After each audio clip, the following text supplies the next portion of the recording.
Hey guys, it's Lori with Wet Silver Photography. I have a photographer friend who asked me how you make actions in Photoshop. I make them, I sell them on Etsy. Simple ones, complex ones. Basically, as long as you know what you're doing in Photoshop, you can make an action that does, especially primary things that you know you're going to do every single time. I have a bunch of actions that I've created that I use for myself. The actions that I sell on Etsy are actually actions that I personally use as well. And so it's pretty simple. First you have to decide what you want to do. So you can't just say, I'm just going to make an action. That'd be like somebody saying, hey, can you teach me to draw? And you'd be like, sure, what do you want to draw? And like, I don't know. Well, you got to know what you want to do first. So if somebody said, hey, can you teach me to draw a human hand? You know where to start. You're like, well, let's get the basic shape, right? So it's the same thing with Photoshop and actions. You can't just make an action. You need to know what you want it to do. Do you want an action that's going to add contrast to your picture? Do you want an action that's going to add vibrance? Do you want an action that's adjustable or something that you run and it just does everything for you? What is your goal?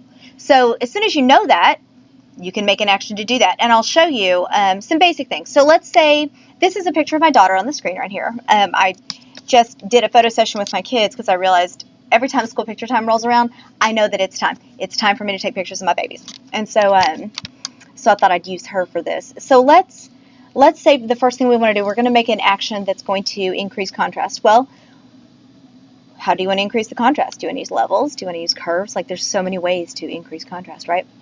You also notice there's a haze here because it's super sunny. The sun's right behind her hair. Love the way this lightened that up. So that's another kind of situation where I don't think I'd want to make an action for that because it's such a specific thing to this image, right? So if you had images, a whole set, they were all hazy, and you're like, I need to run an action on all these images to take the haze out. That might be worth it, but it's probably not something they're going to use as a daily driver. So let's go here, and let's go ahead and add contrast to this. So you pick a group. These are your different sets, right? Default actions, Lori's, that's me. I put Wet Silver Photography Intermediate Actions, Beach Scene. So you can make a new group, right? And so we can name this set. We can put demo, right? So these are our demo actions. So let's go ahead and under this, let's create an action. You see this little clear box? You click that, and then you name it. So let's put this one increase contrast. Notice it says under set demo, record. So now everything we're doing is being recorded in this action that you could then play on any image, okay? So let's say we're going to do it with levels. And we're not going to fine tune these levels. See, normally you can just slide this, right? This will make it darker contrast. Let's make it lighter, like make your highlights higher. But there's also these presets, which are really cool to use because they're going to work the same on every image. Increase contrast 1, so a little bit more contrast. Increase contrast 2. So let's make this one a pretty good contrast, right?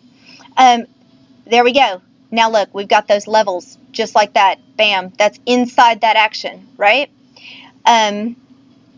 What else do you want to do with this one, right? So maybe that is our increase contrast action. And we go ahead and I like to go ahead and collapse it.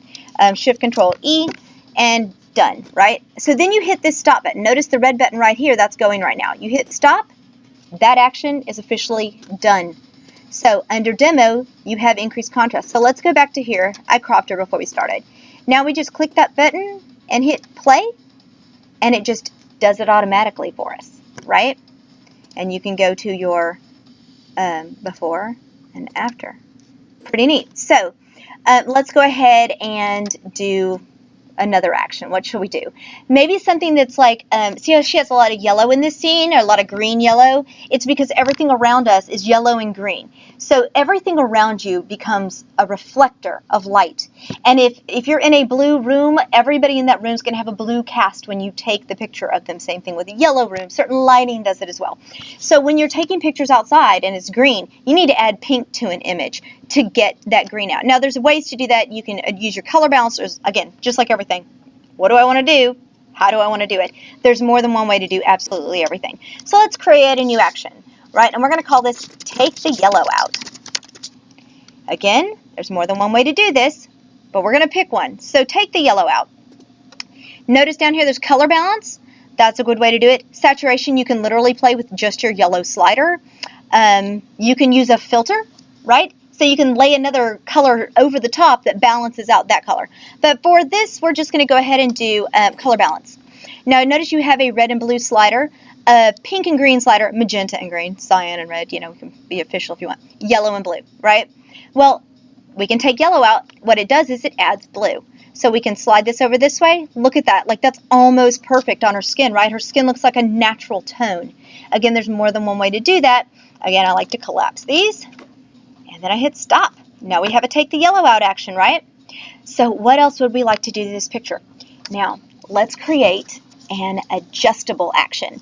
So all these things over here on the side, this is where your layers are. And that's great. Those layers work perfectly. If you want to adjust them, all you have to do is you can either use the opacity slider or you can use a mask. So let's lighten up her face, but let's do it using an adjustable layer. Okay, so let's make a paint on light, okay? Paint on light. Now for doing this, I like to use curves to add lightness to something, right? So hit record. Then we're going to go ahead and curves, and we're going to lighten this. Okay, now that's way more light than I want it to be, right? But since we're going to paint it on, we can paint it on gradually. Let's go a little higher than we want. Gives us a little room to make it whatever we want it to be, right? Now, that curves layer's there. You're in this little square. Hit Control-I, and it inverts it. That is a mask right there, okay? Curve layer already adds a mask. All you have to do is flip it, and it's like it doesn't exist, okay? And so I like to rename these too. So let's put paint on light. Just so later you know exactly what you're doing, right? Let's go ahead and click in that black box because that's where you're going to paint, and then hit stop. Now that action is ready. Now you're ready for this? You're going to love this. Let's go back. In fact, let's go back to our original picture, okay? Let's increase contrast. Hit play. Take the yellow out. Hit play. Now let's hit paint on light. Now you notice this is not a compressed image. So for this one, we're going to use our brush. Right now, my brush has the opacity and the flow set at 100, but I want to do it gradually, so I'm going to set this at about 8, the flow, okay? I like to make sure my brush is soft. Let me move my little head out of the way over here. And right now the hardness is at 10. I'm going to take that hardness all the way down to 0. Okay. Now my brush is real small. I want it to be. I want a bigger brush. So I hold down the Alt button and I use my right click and I slide to get it the size I want it to be. Right. And so I'm going to slowly paint on that. Oh. So see, this is black and this is black. Black conceals, right? It's completely hidden. White reveals. These are things to remember. So click that over to white. It's your brush, right? You flip it. So you can just start painting on just the light, on just where you want it. Because I don't want her hair to be any lighter. I don't want the background to be any lighter. I just want her face to be a little bit lighter, right?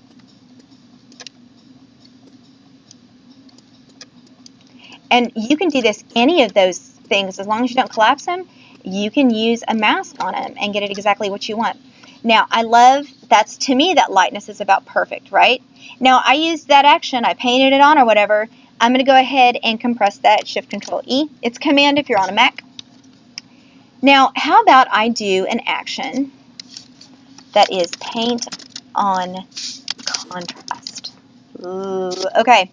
Now, I do this because I want to show you there's other ways to do contrast. Curves also has a great contrast. You can play with this. You can pull this up over here and down here, and it makes great contrast. Notice there's a preset link. So you can click this. Look at this. There's all these different contrasts. You can make the image darker, increase contrast, lighter, linear contrast, medium contrast. All these things are really fun to play with. But let's go ahead and go with medium contrast because it's a lot of contrast, right? Look how much contrast. No, I don't want that contrast in the whole thing. Now, what if I want more contrast? We can go with strong contrast, right? Because since we're going to paint it on anyway, so let's click over here, Control-I, Command if you're on a Mac. Now we have an adjustment layer, right? Let's go ahead and name it. I double-clicked on that to be able to highlight the words. Paint on contrast, just so we never forget what we're doing, especially if we have more than one action run at a time. We have these different layers open, right? So paint on contrast. And let's go ahead and put it back on the mask, because otherwise you'll forget and you won't understand why it's not working. And then go ahead and stop. Now, Well, I'll just go ahead and show you how to use this, because you know, after looking at these, if you hit play on that, you're going to get this exact screen up, okay? So let's go ahead and paint this on. I'm going to use my brush tool, same thing, 100, I've got it at 8, got it on the white. Look, I'm just going to paint contrast on just her face. Look at that, a little bit on her neck too. Right? Isn't that beautiful? Let me zoom back a little bit. I like to sometimes zoom back so I can see a little bit of everything. Now, I love the way that looks, that whole situation. That is so pretty, right? So, there we go. Now, over here, if you click this, you can take a snapshot of exactly where you're at right now. So we can look right here. This is where we started, and this is where we ended. Do you see? Now, I might have gone a little bit light for the purposes of demonstration, but that's how you make actions. All of these are 4 different actions at any time. You can go back and do this. If you want to paint on darkness, you can do the same thing, push it down the other way. And if you're wanting to create actions and sell them, you click on, it needs to be in a set. You cannot do an individual action. So you can take that set, demo, and you can, let me pull that back out, demo right here, this little like 4 bars, right?